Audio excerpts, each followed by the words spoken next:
पुण्यामध्ये एका पत्रकारांच्या सन्मानाचं विशेष आयोजन करण्यात आलं होतं। एका कार्यक्रमाचं मनसे अध्यक्ष राज ठाकरे यांनी या संपूर्ण सोहळ्यात राज ठाकरेंच्या हस्ते वरुणराज भिडे पत्रकार पुरस्कार प्रदान करण्यात आला। मृणालिनी नानिवडेकर यांना पत्रकार पुरस्कार दिला। सोशल मीडिया कॉन्सर्टमध्ये गुंतवायचं मुख्य प्रश्नांपासून दूर नेलं जातंय।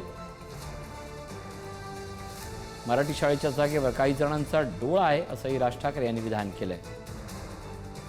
मनसे अध्यक्ष राज ठाकरे यांनी संयुक्त महाराष्ट्राच्या मुद्द्यावर मुंबईकरांना विसर पडल्याचा टोला लगावलाय।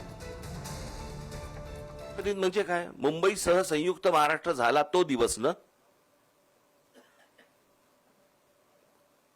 मी मुंबईच्या बाहेरच्या लोकांनी तिकडे यावं वगैरे वगैरे आला तर आनंदच आहे, परंतु मुंबईतल्या राहणाऱ्या मराठी माणसांना वाटत नाही की यांच्यामुळे आज आम्ही इथे आहोत, यांच्यामुळे ही महाराष्ट्राची राजधानी आहे, आपण तिकडे जाऊन त्यांना वंदन केलं पाहिजे, आपण त्यांना तिकडे जाऊन फुलं वाहिली पाहिजेत, असं मुंबईतल्या मराठी माणसाला वाटतच नाही।